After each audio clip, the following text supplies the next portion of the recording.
beleza. Como vocês podem ver, ele é novinho, piso de porcelanato, rodapés brancos. Aqui seria um espaço para a mesa de jantar, logo aqui seguindo o espaço para a cozinha, já tem espera para lavar a louça.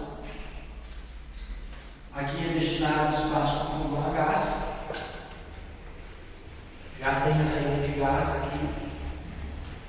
Aqui temos espaço da lavanderia, com as esperas já para a máquina de lavar, tanque, espaço para o junker, churrasqueira. Dá uma mostrada no acabamento da churrasqueira, muito bonito, se torna um diferencial. Aqui já vem com acabamento em granito, muito bom isso, e já vem com suporte para os espetos. Fizeram um espaço já embaixo instalado, pronto para guardar a lenha, e há uma mangueira de gás embaixo da churrasqueira para quem gosta de usar o lareiro dentro da churrasqueira, fazendo um bife, chapa. Da sala a gente tem um janelão com uma vista para todo o bairro Navegantes. Aqui a gente recebe sol da tarde, então a insolação é ótima. Dá uma olhada nessa vista de longo alcance. Se aproxima mais aqui.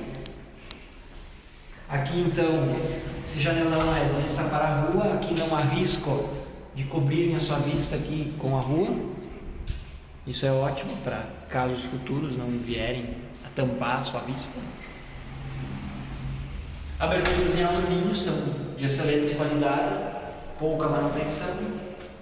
As paredes todas com massa fina, muito bem acabadas. Banheiro amplo, todo também porcelanato no chão, cerâmica branca nas paredes. As aberturas, vocês podem ver, já são todas também pintadas na cor branca, com rebaixo em gesso nesse banheiro. Todo o apartamento está com rebaixo em gesso. E vindo para cá a gente tem o dormitório, o piso laminado e a janela que também tem vista, uma vista de longo alcance para o bairro.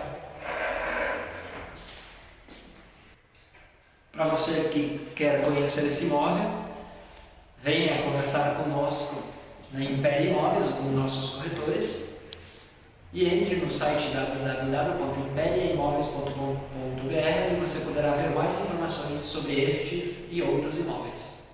Obrigado!